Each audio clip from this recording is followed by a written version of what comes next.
অনেক গুরুত্বপূর্ণ একটা ধারা নিয়ে আলোচনা করব, সেটা হচ্ছে 144 ধারা, যেটা আমাদের পুলিশ হিসেবেও জানা দরকার আছে, পরীক্ষার্থী হিসেবেও জানা দরকার আছে, এবং রাষ্ট্রের একজন সাধারণ নাগরিক হিসেবেও আপনার এই জ্ঞানটা খুবই খুবই খুবই জরুরি। ক্লিয়ার? এটা আমাদের খুবই জরুরি।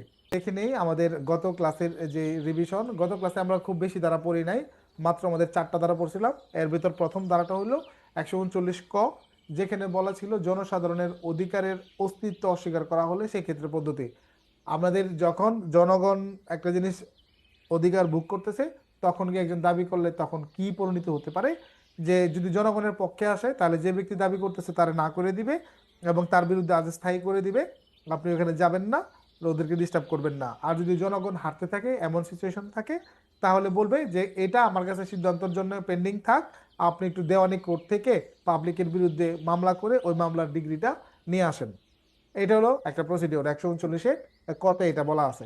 140-এ বলা আছে আদেশ স্থায়ী হওয়ার পরবর্তী কার্যক্রম। আদেশ স্থায়ী হইলে ওই ব্যক্তিকে সুন্দরভাবে বুঝিয়ে দেওয়া হবে যে আপনার আদেশ স্থায়ী হয়েছে। এখন যদি আপনি বংশং করেন তাহলে আপনার বিরুদ্ধে পেনাল কোডের 188 ধারায় কিন্তু ব্যবস্থা গ্রহণ করা হবে।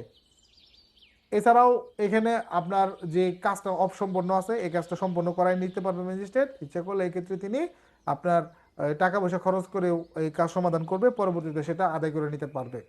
এবং ম্যাজিস্ট্রেট যে ধরনের কাজ করতেছে, এই ধরনের আদেশ দিচ্ছে, এইসবের কারণে ম্যাজিস্ট্রেটের বিরুদ্ধে কোনো ধরনের মামলা করা যাবে না। 142-এ ছিল তদন্ত সাপেক্ষে নিষেধাজ্ঞা। আপনার 142-এ তদন্ত সাপেক্ষে নিষেধাজ্ঞার কথা। অর্থাৎ যখন অস্থায়ী আদেশ দেয় 133 মোতাবেক, এই অস্থায়ী আদেশের সময় আপনার ম্যাজিস্ট্রেট আপনার যদি মনে করেন যে তিনি তদন্ত সাপেক্ষে এখানে নিষেধাজ্ঞা জরুরি রিপোর্টের ভিত্তিতে, তাহলে তিনি তখন ওইখানে নিষেধাজ্ঞা দিবেন। একটা বাড়ির বাসায় নির্মাণ কাজ চলতেছে, তিনি কাজটা কিন্তু বন্ধ করে দিতে পারেন। তারপরে আছে আমাদের 143, যেখানে বলতেছে যে উৎপাত যেটা বা গণউপদ্রব পুনরাবৃত্তি এগুলো হবে না, পুনরাবৃত্তি এগুলো অব্যাহত রাখা যাবে না। আপনার এটা চলমান হলে এটাকে বন্ধ করে দিবে, আর না হলে এরকম কোনো লক্ষণ দেখা গেলে ডাইরেক্ট আপনার না করে দিবে। অর্থাৎ এটা পুনরাবৃত্তিও হবে না, এটা আপনার কন্টিনিউয়াসলিও সেটা হবে না। অর্থাৎ একবার যেটা করে ফেলছে দ্বিতীয়বার যেন না হয়, এবং যেটা হচ্ছে এটা যেন বন্ধ করে দেওয়া হয়। এই ছিল 143 ধারার কার্যক্রম। আজকে আমরা আলোচনা করব 144 ধারা। 144 ধারার আগে একটু স্বাভাবিক কথা বলে নেই।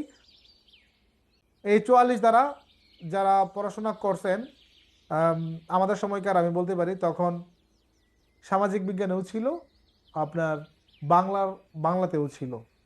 যে আমাদের যেই রাষ্ট্রভাষা নিয়ে যেই আপনার আন্দোলন, ভাষা আন্দোলন 1952 সালের, এই যে সামনে আসতেছে আর মাত্র 20 দিন পরে 21শে ফেব্রুয়ারি, এই 21শে ফেব্রুয়ারি যে আপনার ঢাকা শহরে 144 ধারা জারি হয়েছিল, এটাকে আমরা ছোটবেলা শুনছি কি নামে, যে 44 ধারা লঙ্ঘনের কারণে।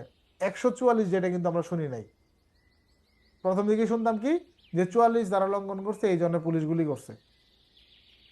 পরে একটু বড় হয়ে জানলাম যে 144 ধারা, আর এখন পুলিশ এসে জানলাম এটা ফৌজদারি কার্যবিধির 144 ধারা, তাই না? আরেকটু জানলাম যে এটা তো মেট্রো এলাকা, তো মেট্রো এলাকায় তো 144 ধারা প্রযোজ্য হওয়ার কথা না। তাহলে 1952 সালে এটা কিভাবে প্রয়োগ হইলো? এই অধ্যায়ের শুরুতেই বলে দিছে যে আপনার এগুলো প্রযোজ্য হবে না মেট্রোপলিটন এলাকায়। 144ও বলা আছে আলাদাভাবে। এর আগের অধ্যায়ে বলা আছে যে 132 থেকে 132 ক থেকে 133 পর্যন্ত, 43 পর্যন্ত, যেটা ওইখানে বলা আছে কিন্তু 32 কতে, যেটা মেট্রোপলিটন এলাকায় প্রযোজ্য হবে না। আর 144-এর একদম লাস্ট উপধারে বলা আছে যে এটা আমার কি হবে না, মেট্রোপলিটন এলাকায় প্রযোজ্য হবে না। এটা কোন হিসেবে? হিসাবটা হইলো 1952 সালে ঢাকা মহানগরী হয় নাই, হয়েছে? হয় নাই। কত সালে হয়েছে? 1976 সালে হয়েছে। স্বাধীনতার আরো আপনার 5 বছর পরে মেট্রোপলিটন হয়েছে। তাহলে এই কারণে তখন আপনার এই 144 দ্বারা ঢাকা শহরে আপনার প্রয়োগ করা গেছিল, কিন্তু বর্তমান সময়ে কি প্রয়োগ করা যাবে? যাবে না। মেট্রোপলিটন এলাকা এনে 144 দ্বারা প্রয়োগযোগ্য হবে না। এটার জন্য আমাদের যে অধ্যাদেশ আছে, আমাদের কি অধ্যাদেশ, মহানগরী পুলিশ অধ্যাদেশ, এইটা আপনার প্রযোজ্য হবে। তাহলে এখন আমার কথা হইলো যে 144 ধারায় 7 নাম্বার উপধারাটা আইন তৈরি করার সময় কি ছিল কি না বলেন তো? ছিল? ছিল না। কেননা আইন কিভাবে আমরা অগ্রিম জানা ফেলবো যে এত বছর পরে একটা মেট্রোপলিটন হবে, এই মেট্রোপলিটন এলাকায় এই বিধানগুলো প্রযোজ্য হবে না। এটা তো এখন আমরা দেখতেছি। কিন্তু ফৌজদারি কার্যবিধি কি ভাই 1-2 বার সংশোধন হয়েছে? আপনার কি মনে হয় 1-2 বার সংশোধন হয়েছে? অগণিতবার সংশোধন হয়েছে। কতবার? অগণিতবার সংশোধন হয়েছে। তাহলে এইটাও কোনো এক সংশোধনের মাধ্যমে কিন্তু এটা ঢুকছে, তাই না? এটা যে আমাদের যে 144-এর লাস্টে একটা উপধারা আছে না 7, এখানে কিন্তু বলা আছে যে 144 ধারার কোনো কিছুই আপনার মেট্রোপলিটন এলাকার ক্ষেত্রে প্রযোজ্য হবে না। এই যে 144 ধারা, এটা একটা ধারা নিয়ে একটা অধ্যায়, বিশাল ব্যাপার না? এই 11 নম্বর অধ্যায়ে আপনার অনলি একটাই ধারা। কত ধারা? ধারা 144। অন্যান্য অধ্যায়গুলো আমরা মোটামুটি ধারা একটু বেশি দেখছি, তাই না? এরপরেও আপনারা বেশি পাবেন। বাট এই 144 ধারা, যেখানে একটা ধারা নিয়ে একটা অধ্যায়। অধ্যায় নাম্বার কত? 11। অধ্যায় নাম্বার কত? 11। তো 144-এর কয়টা উপধারা আছে? 7টা উপধারা। একটা পড়ে ফেলছি না আমরা? একটা কিন্তু পড়ে ফেলছি, যেটা মেট্রো এলাকার ক্ষেত্রে প্রযোজ্য হবে না। তাহলে এখন খুব সহজভাবে বুঝাবো, একটু মনোযোগ আকর্ষণ করতেছি, একটু মনোযোগ দিয়ে আপনারা দেখেন এবং শুনেন। দেন এক উপধারায় যে বিষয়টা বলছে, প্রত্যেকটা লাইন আমরা খুঁটিনাটি সহ জানবো, তাহলে আমাদের এমসিকিউ সহ একদম পানির মতো ক্লিয়ার হয়ে যাবে। এখানে দেখেন বলতেছে যেই সমস্ত ক্ষেত্রে আশু প্রতিরোধ। এখন আশু প্রতিরোধ মানে কি? মানে অতি জরুরি। আশু শব্দের অর্থ কি? অতি জরুরি। অর্থাৎ যে সমস্ত ক্ষেত্রে আশু প্রতিরোধ বা দ্রুত প্রতিকার বাঞ্ছনীয়, অর্থাৎ প্রতিরোধ বা দ্রুত এখানে প্রতিকার নেওয়া প্রয়োজন, এবং কোনো ব্যক্তির প্রতি আপনার বাধা। তার মানে এমন পরিস্থিতি হতে পারে যেটা প্রতিরোধ বা প্রতিকার করা দরকার। আর একটা ব্যক্তি টু ব্যক্তিও কিন্তু হতে পারে, বা ব্যক্তি টু দল, দল টু ব্যক্তি, এরকমও হতে পারে। কোনো ব্যক্তির প্রতি বাধা আসতে পারে, বিরক্তি হতে পারে কোনো কারণে, বা আঘাত অথবা বাধা বিরক্তি বা আঘাতের ঝুঁকি থাকতে পারে, অথবা মানুষের জীবন স্বাস্থ্য ও নিরাপত্তার প্রতি আমাদের বিপদ থাকতে পারে, অথবা সর্বসাধারণের প্রশান্তির ব্যাঘাত বা কোনো দাঙ্গা হাঙ্গামা প্রতিরোধের সম্ভাবনা রয়েছে। তাহলে আপনার কোনো ব্যক্তিকে কোনো কাজ করা হতে বিরত রাখার জন্য, বা তার দখলীয় বা পরিচালনাধীন কোনো সম্পত্তি সম্পর্কে কোনো ব্যবস্থা গ্রহণের জন্য ম্যাজিস্ট্রেট জরুরি নির্দেশ দিতে পারেন। দেখেন এই কয়েকটা লাইন আপনি জীবনে মুখস্থ করতে পারবেন না, সম্ভব না। তবে আপনি যদি বুঝে যান এখানে কি আছে, আপনি কিন্তু খুব সহজেই মনে রাখতে পারবেন। এখানে আপনার কয়েক রকমের কথা বলছে। প্রথমত হইলো যে এমন কোনো সম্ভাবনা সামনে আছে যে এটা উপলক্ষে আমাকে আগেই সাবধান হওয়া জরুরি, এরকম কোনো একটা নিউজ আমরা পাইছি, যেটা ম্যাজিস্ট্রেট জানার পরে তিনি আদেশটা দিবেন। বা এমন কোনো কিছু হতে পারে যে ব্যক্তির প্রতি বাধা, মানে একজন ব্যক্তিকে বাধা দিচ্ছে, কোনো কাজ করতে দিচ্ছে না, বের হতে দিচ্ছে না, মারধর করতে পারে, ইত্যাদি ইত্যাদি, এরকম করতেছে। বা আঘাতের সম্ভাবনা আছে, বাধা আসতে পারে, বিরক্তি হতে পারে, মানুষের জীবন স্বাস্থ্য এবং নিরাপত্তার প্রতি একটা হুমকি, এইরকম। বা মানুষ শান্তি আছে, শান্তিতে বিশৃঙ্খলা করে এখানে অশান্তি হওয়ার সম্ভাবনা আছে, বা কোনো দাঙ্গা হাঙ্গামা লাগার একটা সম্ভাবনা থাকে।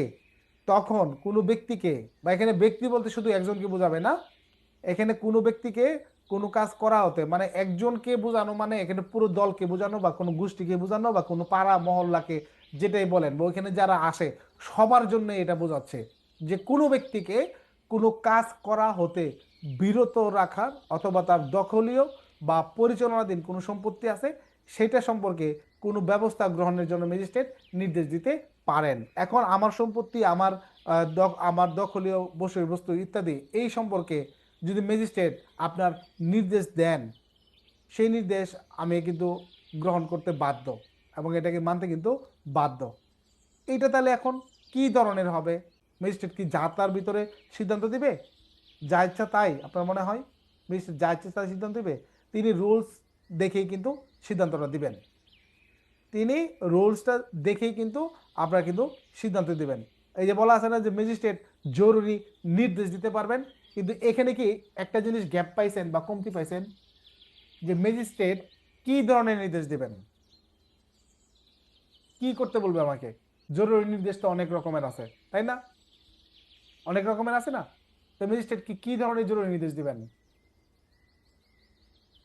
এখানে বলতেছে যে ম্যাজিস্ট্রেট যে সমস্ত সম্ভাবনাময় জিনিসগুলো দেখছেন এইগুলো যাতে অনুষ্ঠিত হতে না পারে, খেয়াল করেন, যে বিষয়গুলো আমরা সম্ভাবনাময়ের কথা বললাম, সম্ভাবনা থাকলে আমরা কি করব, যে ওইটা যাতে অনুষ্ঠিত হতে না পারে, তাহলে তিনি আপনার ওইটার জন্য প্রয়োজনীয় ব্যবস্থা নেওয়ার জন্য তিনি নির্দেশ দিবেন। তার মানে আমরা কি বুঝতেছি, অপরাধ অনুষ্ঠিত হওয়ার আগেই আমার 144 ধারার প্রয়োগ করতে হবে নাকি না অনুষ্ঠিত হওয়ার পরে? এইটুকু আগে বুঝেন। তার মানে অনুষ্ঠিত হওয়ার আগেই আপনি 144 ধারার জন্য নির্দেশ দিতে পারেন। এখন যদি কেউ বলে কথা নয় বার্তা নয়, ম্যাজিস্ট্রেট 144 ধারা জারি করে বই রয়েছে, আরে ভাই ম্যাজিস্ট্রেটের কাছে তথ্য আসছে দেখে তো ম্যাজিস্ট্রেট জারি করছে নাকি, না ম্যাজিস্ট্রেট আন্দাজি জারি করছে? আন্দাজি জারি করছে। এখন ম্যাজিস্ট্রেট কিভাবে সংবাদ পায়, কি বলতে পারবেন? একজন ম্যাজিস্ট্রেট তিনি কিসের কিসের ভিত্তিতে সংবাদ প্রাপ্ত হন, বা তিনি কিভাবে তিনি সেটা জানতে পারেন বলেন? পুলিশ রিপোর্ট বা কোনো অভিযোগ, বা ম্যাজিস্ট্রেট নিজেও অনেক কিছু জানতে পারেন। বুঝতে পারছেন? ম্যাজিস্ট্রেট নিজেও অনেক কিছু জানতে পারেন বা তিনি দেখতে পারেন, এগুলোর ভিত্তিতে তিনি এটা আপনার জারি করতে পারেন। 2 উপধারা দেখেন, এরপরেরটা দেখবেন ওই যে আপনার ভাই ভাই মামলা লাগছে, বা আপনার প্রতিবেশীর সাথে মামলা লাগছে, কি নিয়ে, জায়গা জমি নিয়ে মামলা লাগছে। এর উৎস কি?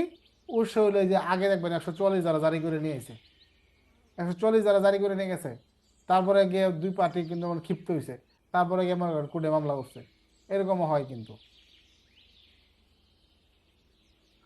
2 উপধারা যেখানে বলা আছে জরুরি পরিস্থিতিতে অথবা যেই পরিস্থিতিতে সংশ্লিষ্ট ব্যক্তির উপর যথাসময়ে নোটিশ জারি করা সম্ভব নয়, সেই ক্ষেত্রে পরিস্থিতিতে এই ধারার আদেশ একতরফাভাবে দেওয়া যাবে। তার মানে যখন ব্যক্তিগতভাবে এটা দেওয়া সম্ভব তখন সেটা ব্যক্তিগতভাবে দিতে হবে, আর যখন ব্যক্তিগতভাবে সম্ভব হবে না তখন সেটা একতরফাভাবে জারি করতে হবে।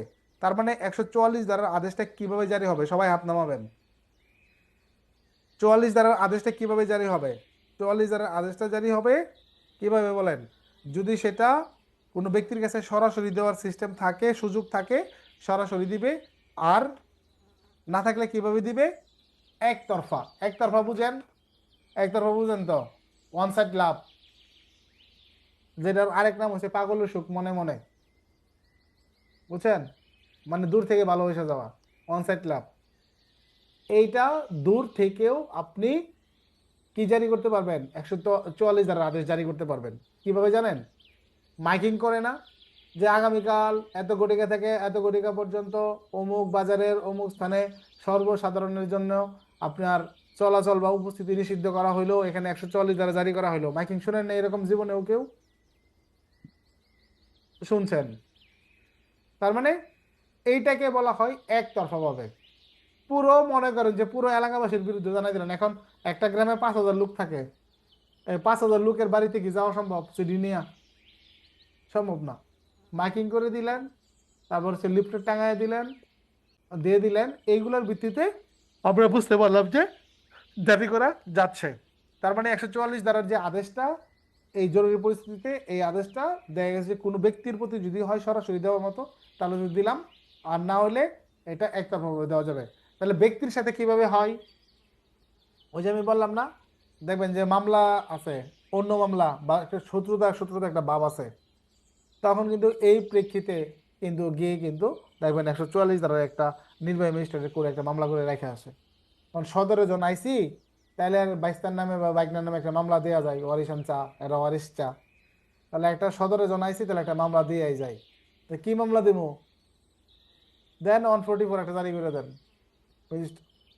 আপনার আরে বললো আমাদের যে মৌরি টৌরি থাকে না, এই টাইপের লোকজন, ওদেরকে বললো নিয়ে মনে করেন একটু কাহিনী শুনে শুনে মনে করেন ফরম্যাট তো করাই থাকে, দেন চাচা সই দেন, যান একটা মামলা হয়ে গেল। 144 যারা মামলা করে চাচা বলছে, এই নোটিশটা থানায় যায়, যারা এএসআই তারা জানেন, থানায় যা, এই এএসআই সাহেব আবার সঙ্গে ফর্স গিয়া পরের দিন নোটিশটা জারি করে দিয়ে আয়। ঠিক না? এটা হয়েছে 144 কিভাবে জারি হবে এটার এখানে বিস্তারিত দেওয়া আছে। তারপরেরটা যদি আমরা দেখি 3 উপধারাটা, এই ধারার আদেশ কোনো বিশেষ স্থানে গণগণ গমনকারী ব্যক্তি বা জনসাধারণের প্রতি যথাযথভাবে নির্দেশিত হতে হবে।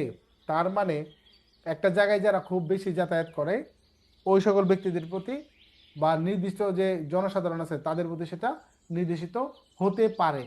এটা যে হবেই এরকম না, হতে পারে। দেখি, হতে পারে। যারা এখানে গণগণ গমনকারী, যদি একটা রাজনৈতিক ব্যাপার হয় তাহলে এখানে মানুষ গণগণ যায় না?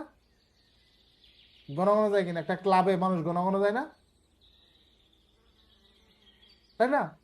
গণগণ যায়।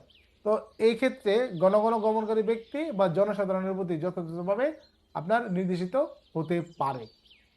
পরে আবার বলতেছে 144-4 যে কোনো ম্যাজিস্ট্রেট স্বপ্রবৃত্ত, এখানে স্বপ্রবৃত্ত মানে হচ্ছে নিজ উদ্যোগে, যার আরেকটা হলো সমটো, যে স্বপ্রবৃত্ত হয়ে বা কোনো ক্ষতিগ্রস্ত ব্যক্তির আবেদন কবে। এখন ম্যাজিস্ট্রেট যেটা বন্ধ রাখছিল, দেখা গেছে ম্যাজিস্ট্রেট এখন নিজে থেকেই চাইতেছে, অথবা কোনো ক্ষতিগ্রস্ত ব্যক্তি একটা আবেদন করছে, সেই আবেদন অনুযায়ী তার নিজের বা তার অধীনস্থ কোনো ম্যাজিস্ট্রেট, অর্থাৎ তার আদেশ করা জারি বা তার আগের ম্যাজিস্ট্রেটের আদেশ করা জারি বা তার স্থলাভিষিক্ত যে হবে সেই ব্যক্তি পূর্ববর্তী ম্যাজিস্ট্রেটদের কোনো আদেশ বাতিল বা পরিবর্তন করতে পারবেন। তার মানে যে কোনো বিষয় আমি কি করতে পারবো, আমার আগে যিনি ম্যাজিস্ট্রেট ছিলেন তার আদেশ আমি বাতিল করতে পারবো। পারবো না? ও, আপনাদের স্ক্রিন শেয়ার করি নাই, সরি।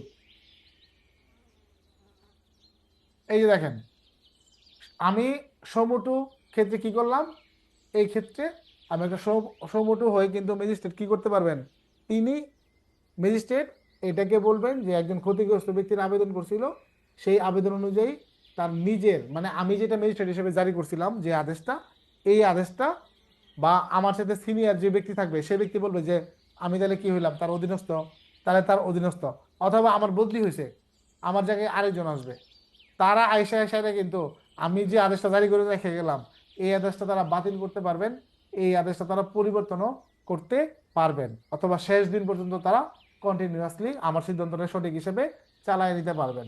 বুঝছেন বিষয়টা? এরকম না যে অফিসার আপনার চেঞ্জ হলো, আপনার দেখা গেছে যে একদম সব চেঞ্জ, না। এরকম হয় না অনেক সময় যে অফিসার চেঞ্জ হয়েছে একদম সব চেঞ্জ হয়ে যাবে, না, জিনিসটা এরকম না। আদেশটা বহালও থাকতে পারে। একজন ম্যাজিস্ট্রেট একজন আছে, একজন ইউনো ম্যাজিস্ট্রেট ছিল, তিনি চলে গেছে, ওনার জায়গায় আরেকজন আসছে, ইনি আইসা কি আগের ইউনোর যত ধরনের কার্যক্রম আছে সব কি তিনি নিষিদ্ধ করে দেন? আগের চুক্তি সব বাতিল করে দেন? বাতিল করে দেন না। এইটাই আর কি এখানে বোঝানো হয়েছে। 5 নাম্বার, এই ধরনের কোনো আবেদনপত্র পাওয়া গেলে ওই যে ম্যাজিস্ট্রেট বলছে না যে তিনি আবেদন ক্রমে এই করতে পারেন, আবেদন ক্রমে কি করতে পারেন, এই সিদ্ধান্তগুলো চেঞ্জ করতে পারেন বা আংশিক বা সম্পূর্ণ বাতিল করতে পারেন বা আগের জায়গায় ঠিক থাকতে পারেন। তো এখন বলতেছে 5-এ যে এই ধরনের কোনো অভিযোগপত্র পাওয়া গেলে ম্যাজিস্ট্রেট আবেদনকারীকে শীঘ্র ব্যক্তিগতভাবে বা আইনজীবী মারফত তার কাছে হাজির হওয়ার জন্য আদেশ দিবেন। তার মানে যখন এই ধরনের অভিযোগপত্র আবেদনপত্র পাওয়া যাবে, ম্যাজিস্ট্রেট কি করবে, যে আবেদন করবে তাকে শীঘ্র ম্যাজিস্ট্রেটের কাছে ব্যক্তিগতভাবে হাজির এসে বলার জন্য বলবে, অথবা আইনজীবী মারফত যদি সে এসে বলতে চায় আইনজীবীর মাধ্যমে সেটাও তারা পারবে। এবং আদেশের বিরুদ্ধে কারণ দর্শানোর সুযোগ দিবেন, এবং তিনি এক্ষেত্রে সুযোগ দিবেন যে আপনি বলেন, ব্যাখ্যা দেন। এবং ম্যাজিস্ট্রেট যদি আবেদন সম্পূর্ণ বা অংশত বাতিল করেন তাহলে তিনি এরূপ করার কারণ লিপিবদ্ধ করবেন। এবার যদি ম্যাজিস্ট্রেট আবেদন সম্পূর্ণ বা আংশিক বাতিল করেন তাহলে তিনি এই যে কাজটা করলেন এটার জন্য তিনি বিষয়টা লিপিবদ্ধ রাখবেন। লাস্ট উপধারাটা মনোযোগ দিয়ে দেখেন, মানুষের জীবন স্বাস্থ্য নিরাপত্তার প্রতি হুমকি অথবা দাঙ্গা বা মারপিটের আশঙ্কার ক্ষেত্রে সরকারি গেজেটে প্রকাশিত বিজ্ঞপ্তি ধারা সরকার অন্যরূপ নির্দেশ না দিলে এই ধারা অনুসারে দেওয়া কোনো আদেশ 2 মাসের অধিককাল বলবৎ থাকবে না। তার মানে এই 144 এর জারি করা আদেশ আপনার 2 মাস পরে অটোমেটিকলি কিন্তু সেটা আপনার কি হয়ে যাবে, বাতিল হয়ে যাবে। তাহলে কি প্রশ্ন হলো এটা কি বাড়ানো যায় কিনা? বাড়ানো যায়, বাড়ানো যায় না। তাহলে এখানে বলতেছে যে গেজেট না হলে বাড়ানো যাবে না, তার মানে গেজেট করলে পারবে না। যদি বাড়াই আমি গেজেট করি, যদি আমি 90 কার্য দিবসের কথা বলি, বাড়ানো যাবে না। 100% বাড়ানোর বিধান কিন্তু রাখা হয়েছে। তার মানে এটা স্বাভাবিকভাবে কয়দিন থাকবে? স্বাভাবিকভাবে কয় মাস? 2 মাস। এই করলো সরকার, থাকবে এই আদেশ 2 মাস। ধন্যবাদ। তার মানে 2 মাসের বেশি কি এটাকে রাখা যাবে কিনা, নিয়ম আছে কিনা গেজেট মূলে? গেজেটের মাধ্যমে 2 মাসের অধিক বাড়ায় নেওয়া যাবে। তার মানে সুযোগ আছে কিনা এটা আগে বলেন। তার সুযোগ আছে স্যার, গেজেটের মাধ্যমে সুযোগ আছে। তাহলে তো 144 উপলক্ষে ম্যাজিস্ট্রেট কর্তৃক জারিকৃত আদেশ বাতিল, পরিবর্তন বা বহাল কিভাবে থাকে? কোন এটা অন্য ম্যাজিস্ট্রেট স্যার পারে। মানে সিস্টেমটা কি এখানে, মানে কি বুঝাইছে বিষয়টা, আপনি কি বুঝছেন? প্রশ্নটা আরেকবার। বলতেছি যে এখানে যে বোঝানো হলো যে একজন ম্যাজিস্ট্রেট একটা আদেশ জারি করলো এবং তার জায়গায় দেখা গেছে অন্য একজন ম্যাজিস্ট্রেট এসে সেই জিনিসটাকে কি করতে পারে এবং এটা কিভাবে অনুষ্ঠিত হবে এই প্রসিডিওরটা। তার পরিবর্তে অন্য ম্যাজিস্ট্রেট স্যার এই আদেশ তিনি চাইলে বাতিল করতে পারেন, বলবৎ রাখতে পারেন। ধন্যবাদ। মোটামুটি পারছেন যেটা তিনি বাতিল করতে পারেন, আবার কি করতে পারেন, তিনি এটাকে আপনার বহালও রাখতে পারেন বা কাটছাট করে তিনি কমাতেও পারেন। আগে আগে 2 মাসের জন্য দিয়েছিল, এখন হয়তো বা 1 মাস করে দিলেন আর 1 মাস রাখলেন। এটা ম্যাজিস্ট্রেটের কাছে ডিপেন্ড করে আর কি। যে ব্যক্তিকে আপনার নোটিশ দেওয়া হয়েছে সেই ব্যক্তি কি করবে? 144 নোটিশ দেওয়া হয়েছে, ওই ব্যক্তি কি করবে যাকে নোটিশ দেওয়া হয়েছে? স্যার নোটিশটা পালন করবে স্যার। এই যে যেভাবে যদি সে কোনো জায়গায় কথা বলা হয়েছে সেই জায়গায় যাবে না, ম্যাজিস্ট্রেট আদেশটা পালন করবে। 144 জারি হয়েছে, সে স্যার ম্যাজিস্ট্রেটের সাথে স্যার যোগাযোগ করবে বা ব্যক্তিগতভাবে আইনজীবী মারফত ম্যাজিস্ট্রেটের নিকট হাজির হবে স্যার, এবং কারণ দর্শানোর সুযোগ থাকে তাহলে সেটা দিবে ম্যাজিস্ট্রেট স্যার। অর্থাৎ নিজে নিজেও ব্যাখ্যা করার সুযোগ আছে, আইনজীবী মারফত সুযোগ আছে নাকি? জি স্যার। এই এই কথাগুলোই শুধু আপনারা লিখবেন, বাস। আর তো কোনো কিছু লাগে না, এইটুকুই এনাফ। এই বিষয়গুলো খালি লিখবেন তাহলেই হবে। আসলে কাদের জন্য প্রযোজ্য হয়, মানে কাদের প্রতি এটা জারি করতে হয় বলেন তো? স্যার বিশেষ করে যারা ওই যে অন্যের কোনো ধরনের ক্ষতি সাধন করতে পারে বা এরকম কিছু, তারপরে আপনার দাঙ্গা হাঙ্গামা করতে পারে, এরকম কিছু স্যার, যারা এটা করতে পারে আর কি, বা করার সম্ভাবনা রয়েছে। তারপর তার দাঙ্গা হাঙ্গামা প্রতিরোধের জন্য আহ, যে সমস্ত আছে স্যার, সম্ভাবনা রয়েছে, মানুষের স্বাস্থ্য বা জীবন ব্যবস্থা নিয়ে ঝুঁকি, তার জন্য আশু জরুরি করা, সে হচ্ছে ম্যাজিস্ট্রেট 144 দ্বারা জারি করছে। আর বলে যাই 7টা বিষয়, 7টা আপনার মন থাকবে। প্রথমে আমি নিচের থেকে শুরু করলাম যে আমরা এখন যাই পড়তেছি 144 দ্বারা, এটা আমাদের মেট্রোপলিটন এলাকার ক্ষেত্রে প্রযোজ্য হবে না। কোন এলাকার ক্ষেত্রে প্রযোজ্য হবে না? মেট্রোপলিটন এলাকার ক্ষেত্রে প্রযোজ্য হবে না। তাহলে আমাদের থাকে কয়টা? আর 6টা। 6টা উপধারা থাকে, তাই না? উপধারা। তো প্রথম যে উপধারাটি এখানে কিন্তু বইলা দিছে যে কিসের জন্য, খেয়াল করেন, কিসের জন্য 144 দ্বারা জারি করা হয়, কিসের জন্য। কথাটা হলো এরকম, কিসের জন্য আপনার এটা জারি করা হয়। এই কেনর উত্তরটা দেওয়া আছে আমাদের 44-এর 1-এ। প্রথমত দেখেন প্রশ্নগুলো দেখেন, কেন জারি করা হয় এইটার উত্তর দেওয়া আছে 44-এর 1-এ। পরীক্ষায় যদি আপনার মনে না থাকে 144 দিবেন, কোনো সমস্যা নাই। পরে বলা যাচ্ছে এইটার যে আদেশ এটা কিভাবে জারি হবে, কিভাবে জারি হবে এইটার উত্তর দেওয়া আছে 44-এর কততে, আপনার 2-তে। এটা বলা আছে 44-এর 3-এ প্রশ্ন হলো যে এটি আসলে আপনার কাদের জন্য প্রযোজ্য, কাদের প্রতি 144 দ্বারা জারি করা হয়। এখানে তো আসলে এই ধরনের অপরাধ যারা প্রবণ আছে এদের তো লোকের তো অভাব নাই, কারণ এই ক্ষেত্রে আসলে এটা কাদের জন্য প্রযোজ্য হবে। এইটা কিন্তু আবার এখানে বলা আছে যে কোনো বিশেষ স্থানে ঘন ঘন গমনকারী ব্যক্তি বা জনসাধারণের প্রতি সাধারণভাবে নির্দেশিত হতে পারে।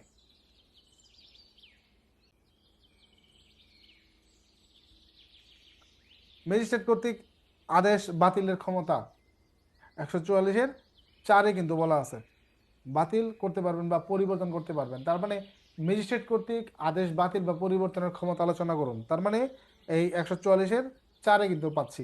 তাহলে এখানে যেটা আপনারা দেখতেছেন যে ছোট মানে 3 লাইন, পরীক্ষার খাতায় এটা 1 পৃষ্ঠা ভরে যাবে না মোটামুটি, দ্বারা কোট করলে আর উপরে যদি 1 নং প্রশ্নের উত্তর লিখেন তাহলে আপনার কি অনেকটাই কিন্তু ভরে যাবে। ম্যাজিস্ট্রেট কি করবে, ওই আবেদনকারীকে আসতে বলবে, তারপর আদেশ শুনবেন, শুনানি হবে, তারপর তিনি প্রয়োজনীয় সিদ্ধান্ত জানাই দেবেন। তারপরে 6 নম্বরটা বলছিল যে মানুষের জীবন, স্বাস্থ্য এবং নিরাপত্তার প্রতি বিপদ এগুলো ইত্যাদি করলে আপনার দেখা গেছে যে এক্ষেত্রে আপনার সময়টা বাড়ানো যেতে পারে। স্বাভাবিকভাবে এই সময়টা আপনার বাড়বে না, কত দিনের বেশি বাড়বে না, 60 দিনের বেশি বাড়বে না। তার মানে অটোমেটিকলি এটা 61তম দিনে এটা শেষ, কিন্তু এটা আবেদন করেও সেটা বাড়ানো যায়, তবে গ্যাজেট মূলে সেটা। এই হলো আমাদের মূলত 144 দ্বারা। 144 কোনো এলাকার শান্তি ভঙ্গ হতে পারে কিংবা কোনো ব্যক্তি হতে পারে, এসব ব্যাপারে জেলা ম্যাজিস্ট্রেটের নির্দেশে কিংবা জেলা ম্যাজিস্ট্রেট নিজেই 144 জারি করে। কিন্তু থানায় যেগুলো আমরা পালন করি সেটা তো 145 পালন করি আমরা, কিন্তু এই 144 আছে, আমি নিজে জারি করছি অনেক অনেক 144 145 একসঙ্গে থাকে, দেখেন। আচ্ছা গেল। আর একটা প্রশ্ন হলো স্যার, এই যে প্রত্যেকটা ধারার যে আহ, এই যে 1 2 3 4 এই উপধারা যদি না বলি তাহলে কোনো সমস্যা আছে কিনা? এই প্রশ্নের উত্তর এর আগে কতদিন দিছি, অনেক। দিচ্ছেন, কিন্তু আপনার আপনার আমি বইতে কিছু জায়গায় উল্লেখ করা আছে, লেখা আছে, আবার কি আরে বাইরে বেশিরভাগ জায়গায় আমার উপধারা বই আছে। তো বই, বই তো আমি লিখছি, একজন লেখক হিসেবে বই লেখা লাগে থেকে লিখছি। এখন বই তো আমি দেখা যেভাবে আইন গেজেট আছে বা অন্য একটা বই এটাকে অনুসরণ করে লিখছি। বইয়ের পড়া আর লেখকের লেখা, আপনার কি মনে হয় ওই বই আমি লিখছি আর না আমার যদি লিখতে বলেন একটা এই 1120 পৃষ্ঠার ভিতরে 1 পৃষ্ঠাও তো না, আমি আমি লিখতে পারবো না। আমি পারবো? ক্লিয়ার হতে চাচ্ছি যে উপধারা না রাখলে সমস্যা নাই। কোনো সমস্যা নাই বাইরে, আপনি সঠিক ধারাটা খালি যদি কমপ্লিট করতে পারেন 5টা প্রশ্নের উত্তর, সবার জন্য নির্দেশনা, কিন্তু এটা কিন্তু একা মেয়েদের জন্য না, সবার জন্য নির্দেশনা। আমরা যদি 5টা প্রশ্নেরই একুরেট ধারাগুলো কোট করতে পারি, আপনি উপধারার আলাপ তো পরে, অনুচ্ছেদ তো আমি সামনেই আনলাম না, ঠিক না? আমি যদি খালি ধারাগুলো কোট করতে পারি সুন্দর করে লেখার পরে, আমার উত্তরে মনে করেন 90+% নাম্বার আপনার জন্য বরাদ্দ। আর উপধারা অনুচ্ছেদ সেটা তো পরের আলাপ।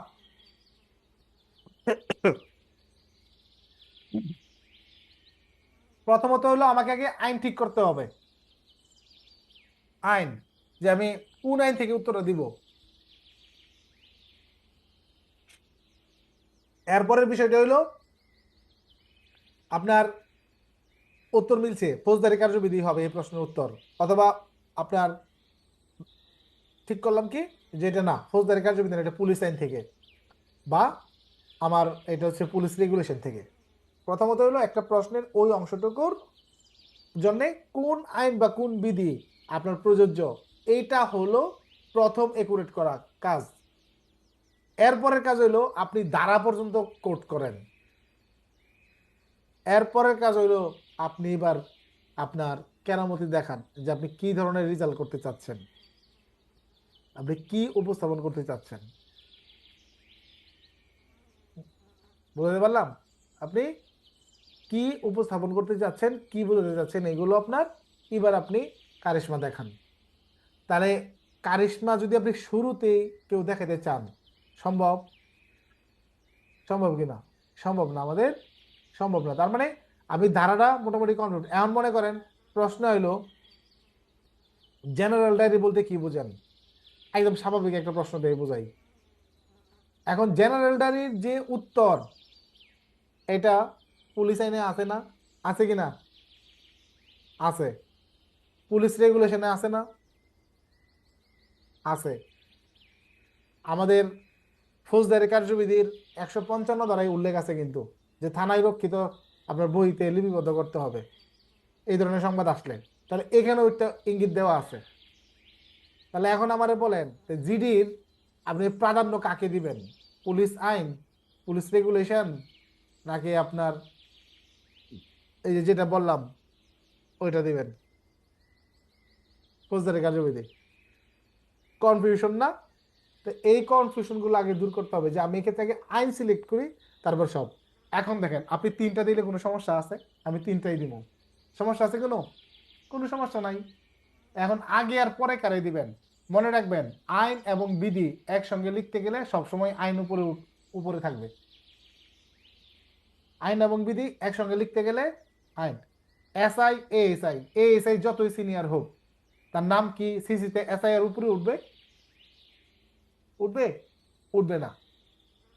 এরকম এখানেও তাই, আইন আগে চলে আসবে। তার মানে পুলিশ আইন আগে দিবেন, তারপর প্রবিধান, এরপরে মনে করেন যে আপনি অন্য যে কোনো কিছু থাকলে সেটা আপনি দিলেন। ফৌজদারি কার্যবিধি আছে, ওইটা পাশাপাশি দিতে পারেন। এখন যদি বলেন স্যার এগুলো যদি উলট পালট হলে কি মার্ক দিব? আরে বাইরে, আপনি লিখতে পারলে হয়েছে, উলট পালট চিন্তা করা লাগবে না। আপনি পারলে বিধি আগে লিখেন, আইন পরে লিখেন, তারপরে মার্ক আপনাকে দিবে। তবে যেটা নিয়ম, এটা বলে দিচ্ছি আপনাদেরকে, ঠিক আছে? এখন যদি বলেন যে স্যার তাহলে এটা কই বলা আছে যে এরকম এরকম, এই ধরনের প্রশ্ন করলে উত্তর তো আমার কাছে নাই। আছে, যেমন আপনি বিভিন্ন রঙের কালি ব্যবহারের ক্ষেত্রে যদি আমি বলি যে আপনি এই কালিটা ব্যবহার করবেন, এটা না করাই ভালো, তার আপনি এটা কই পাইছেন? আর যদি এই কথা কন, তাহলে আমি উত্তর দিতে পারবো? তাহলে তো এবার মনে করেন যে মুরিদে এমন প্রশ্ন করছে যে আপনার পীর সাহেবের খবর হয়ে গেছে, তাই না? তো এমন কিছু প্রশ্ন করা যাবে না জেনে পীরে পীরে পীরে আটকা যা। বুঝতে পারছেন বিষয়টা? কিছু বিষয় আছে যে বিষয়গুলো কই থেকে, ওই যে আমার বাপে দিয়ে আইছে, আমার দাদা দিছে, তার আগে আমার সিনিয়ররা দিছে, এখন আমি দেই, আমার পরে আপনারা দিবেন, আপনার পরে আপনার জুনিয়র দিবে। এটাই তো নিয়ম। যে তাহলে লাল কালিদা কেন লেখেন না পরীক্ষায়? এটা তো কোথাও লেখা নাই যে আপনি লাল কালিদা লিখতে পারবেন না। লেখা আছে? লাল কালিদা লেখেন না কেন? আমরা তো পিআরবি পড়তেছি, সব জায়গায় দেখতেছি লাল কালিদা নিষেধ, তুলতে হইব, লাল কালিদা লিখতে হইব। কালো কালির ব্যবহার আমরা দেখছি না? অনেকগুলো দেখছি। তো এই যে বিষয়টা, এইটা মূলত কিছু বিষয় আছে আপনি সঠিকভাবে কোনো পাবেন না। আপনি ধারা লিখলেও হবে, আপনি উপধারা পর্যন্ত যেতে পারলে ভালো। উপধারার পরে যদি অনুচ্ছেদ মার্ক করে দেখাইতে পারেন, আপনার জন্য আরো ভালো। যদি প্রশ্ন করা হয় যে তদন্তকারী কর্মকর্তা কখন একজন ব্যক্তিকে বিনা পরোয়ানায় গ্রেপ্তার করতে পারেন, এখন আমার বলেন কোথায় লেখা আছে? লেখা আছে? তাহলে এটা 54 ধারাতেই বলা আছে।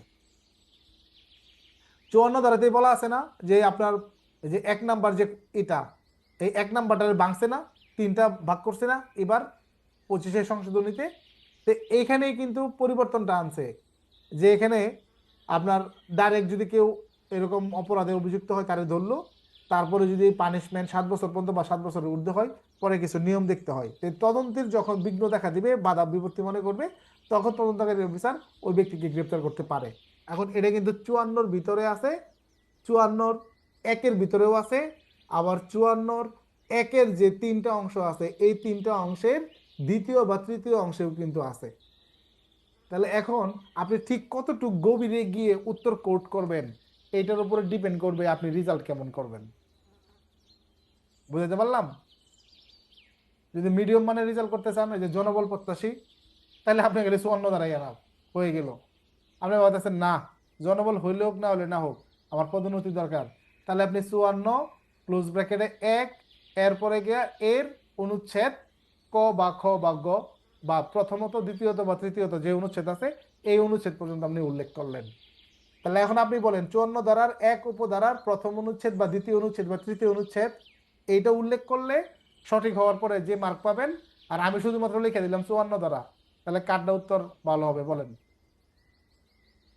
এইটার আজকে যে আমরা বুঝাই দিলাম, ভবিষ্যতের জন্য, সারা জীবনের জন্য, পরীক্ষার আগের দিন পর্যন্ত একই কথা। আপনি মূল ধারা পর্যন্ত সঠিক জানলে এই পর্যন্ত লিখবেন, ভুল উপধারা লিখবেন না, ভুল অনুচ্ছেদ আপনি লিখবেন না।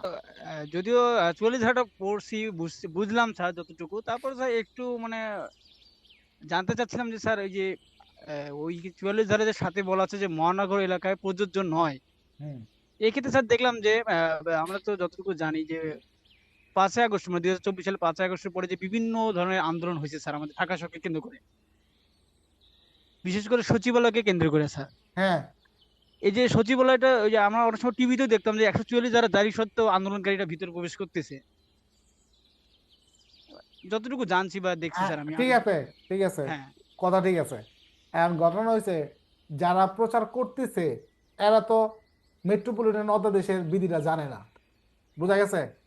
তারা এটা জানে না, তারা কমিশনারের যে ক্ষমতাটা হ্যাঁ, সঠিক স্যার। অধ্যাদেশ মূলে, এটা তো তারা জানে না বা এটা পর্যালোচনা করে না। তারা জানে 144 ওই চালাই দে, হ্যাঁ ওইটাই। সঠিক স্যার, সঠিক। হ্যাঁ, এটা তো মেট্রোপলিটন আইনে এটা স্যার ওইভাবে ইয়ে করা হয়, জারি করা হয় স্যার। এইগুলা সংবাদপত্রের এই ভুল ধরা যাবে না, এগুলা চলতেছে চালাই দে, সমস্যা নাই।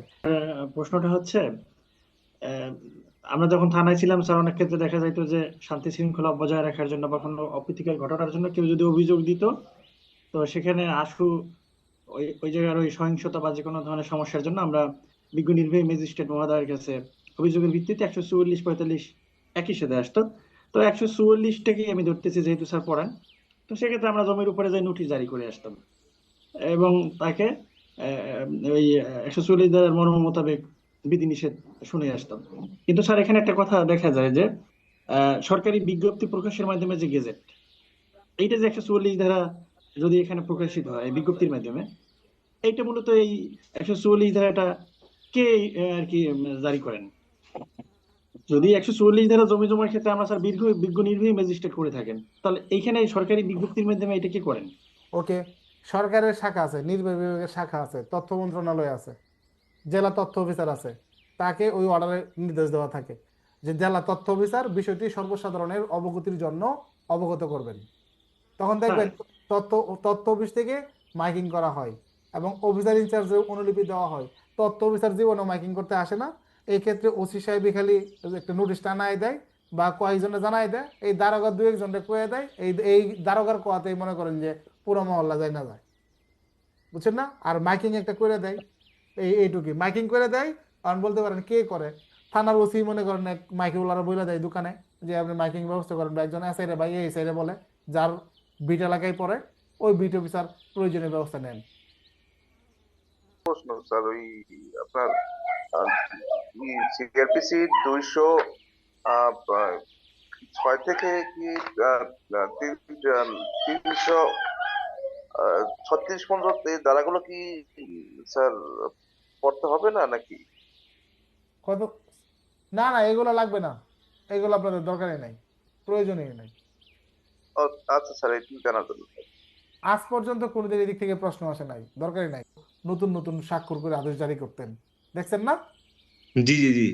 সরকারিভাবে সেন্ট্রালি অর্ডার হয়েছে, কিন্তু প্রত্যেক জেলার ম্যাজিস্ট্রেট কিন্তু আলাদা আলাদা ভাবে কিন্তু আদেশ জারি করছে তার নিজ নিজ এলাকার জন্য। ওই সরকারের আদেশে প্রত্যেক জেলা চলে না, স্থানীয় এলাকায় একজন করে জেলা ম্যাজিস্ট্রেট দেওয়া হয়েছে, ওই এলাকার আইন শৃঙ্খলা বিষয়ক ওই জেলা ম্যাজিস্ট্রেট দায়িত্ব নেবে। ওই স্বরাষ্ট্র মন্ত্রণালয় কি বলছে ওইটা দ্বারা জেলা চলবে না, ওই এলাকার জেলা ম্যাজিস্ট্রেট যে সিদ্ধান্ত দিবে এটাই কার্যকর। তার মানে স্যার যদি কেন্দ্রীয় ভাবে সরকারি মানে ই করে নির্দেশনা দেয়, সুযোগ নাই ডিএমপি তো, ডিএমপি সুযোগ নাই, কোনো সুযোগ নাই, আইনগত কোনো না না সুযোগই নাই।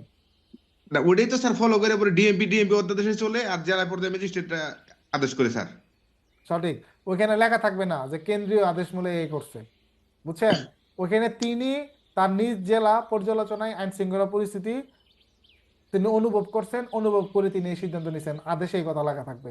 উনি লেখা থাকবে না যে কেন্দ্রীয় অর্ডারে আমি এই আদেশ জারি করলাম, তাহলে তোমার মতন জেলা ম্যাজিস্ট্রেট আমি কি জন্য দিছি জেলায়? ঠিক আছে স্যার, ঠিক আছে স্যার। এটাই। আর আমি বলতে চাচ্ছিলাম যে ওই 144 ধারাটা একটু রিল্যাক্সে মনে রাখার জন্য আমি যদি 1 নম্বর উপধারাটাকে কেন, বা 2 নম্বর উপধারাটাকে কিভাবে, 3 নম্বর উপধারাটাকে কাকে, বা 4 নম্বরটা যে পরিবর্তন করতে পারবে কিনা নিজে বা অন্য কোনো ম্যাজিস্ট্রেট, তারপরে এরকম কয়েকটা প্রশ্ন করলে স্যার এইগুলো মনে রাখাটা সহজ হয়, কি বলেন স্যার? প্রত্যেকটা টপিক থেকেই একটা একটা করে কিন্তু ক্লু দিছি যে কেন। আপনি যেটি বলছেন আমি বলছি না ক্লাসে প্রত্যেকটা জায়গা জি থেকে, স্যার, জি স্যার। বলছি না? বলছি। তো এইভাবে প্রত্যেকটা জায়গা থেকেই আপনাদের কিন্তু উত্তর অনুসন্ধান থাকতে হবে, এবং যে কোনো জায়গা থেকে আমাদের প্রথমত হলো এমসিকিউ হতে পারে যে কোনো লাইন থেকে। সেই লাইন থেকে আপনার এমসিকিউটা মিস করলে, এরকম মিস করতে করতে যদি 20টা মিস হয়, তাহলে তো আপনি লিখিত পরীক্ষায় যেতেই পারবেন না।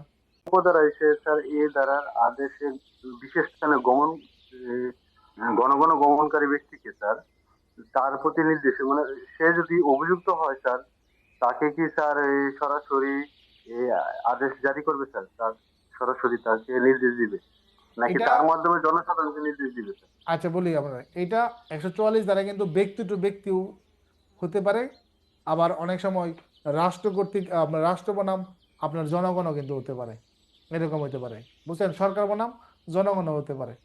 কিভাবে সেটা? এটা হলো আপনার সাথে আমার জায়গা জমি নিয়ে গন্ডগোল আছে, তখন আপনি আমার বিরুদ্ধে গিয়ে এই যেখানে যে 144-এর একে যে কারণগুলো উল্লেখ করা আছে এইগুলো গিয়ে যদি উল্লেখ করেন, তখন ম্যাজিস্ট্রেট তাড়াতাড়ি করে আপনার জরুরি আদেশ যে এই মুহূর্তে জারি করতে হইব, নাহলে এনে খুনাখুনি হইব, তখন আইসা এটা 144 জারি করতে হইব। যেমন আমাদের যদি বউ বাপের বাড়ি যায়, হঠাৎ করে তাড়াতাড়ি করে সকালে অফিসে খাওয়া যেতে হয়, তখন আমরা কি করি? শর্টকাট বাটটা কোনো রকম রান্না করে একটা ডিম ভাজি করে খেলাই নাকি, তাই না? দ্রুত, এর সাথে আর শর্টকাট কিছু নাই, দ্রুত দ্রুত করে লাই। এইটা মনে করেন ডিম ভাজির মতন, তাড়াতাড়ি করে দেও, আদেশ জারি করো, তাড়াতাড়ি করে আগে থামাও, পরে দেখতেছি কি করা যায়। পরে এনে ক্যাম্প করা লাগবো না থানা করা লাগবো না জেলা করা লাগবো, পরে এটা দেখতেছি। আগে হলো থামাও, এই থামানোর আদেশটা হইলো 144, যাতে এখানে কোনো কিছু হতে না পারে। 144 ধারা কি সকল শ্রেণীর ম্যাজিস্ট্রেট জারি করতে পারে? আর যদি স্যার ঠিক আসে এমন যে 144 ধারা কে জারি করতে পারে? ক হচ্ছে জেলা ম্যাজিস্ট্রেট, খ নির্বাহী ম্যাজিস্ট্রেট, গ সকল শ্রেণীর ম্যাজিস্ট্রেট, এ ধরনের স্যার। ঘ আচ্ছা, এখানে মূলত ক্ষমতা হয়েছে জেলা ম্যাজিস্ট্রেটের, ভালো করে বুঝতে হবে কথাটা আগে। শ্রেণী কোনো বিষয় নাই এখানে, মূল ক্ষমতা হলো জেলা ম্যাজিস্ট্রেট অথবা জেলা ম্যাজিস্ট্রেট কর্তৃক ক্ষমতাপ্রাপ্ত অপর কোনো নির্বাহী ম্যাজিস্ট্রেট। যদি জেলা ম্যাজিস্ট্রেট যারা ক্ষমতা দিবে সেই ব্যক্তি এই আদেশ জারি করতে পারবে, সে তৃতীয় শ্রেণী হোক আর দ্বিতীয় শ্রেণী হোক আর যেই হোক। বুঝছেন মূল প্রশ্নটা? জি স্যার। তাহলে স্যার জেলা ম্যাজিস্ট্রেটই এটা ক্ষমতা প্রাপ্ত জি, 144 ধারা? একা না, উনি অথবা উনি যারা ক্ষমতা দেন। জি স্যার। সরকার থেকেও আপনার এখানে এই নির্দেশনা জারি করতে পারে। এই জন্য দেখবেন আপনার ওই যে ইউনো যারা আছে প্রত্যেকেই কিন্তু তার নিজ নিজ এলাকায় কিন্তু 144 জারি করার ক্ষমতাবান, তাই না? তারা ভঙ্গ করলে তখন কোন ধারায় শাস্তি হবে স্যার? প্রভৃতি। ওকে, জারিকৃত আদেশ আপনার যদি কেউ অমান্য করে সেই ক্ষেত্রে শাস্তি একটাই, প্যানেল কোডের 188 ধারায়। যদি কেউ জারিকৃত আদেশ সে অমান্য করে, এই একটা হলো আদেশ অমান্য করছে, আরেকটা হলো আদেশ অমান্য করার পরে যদি আপনি আবার নতুন কিছু করেন, বুঝছেন না? আদেশ অমান্য করে আপনি গিয়ে যদি বেআইনি সমাবেশ করেন, মারামারি করেন, ভাঙচুর করেন, তাহলে মামলা হবে না? নতুন যে অপরাধ করবেন ওই অপরাধে মামলা হবে না? হবে কি না? জি স্যার। যে অতএব আদেশ অমান্য করে যে কাজগুলো করবেন ওই কাজগুলোর জন্য ব্যবস্থা, এবং আদেশটাই যে আপনি মানলেন না এই না মানার কারণে 188।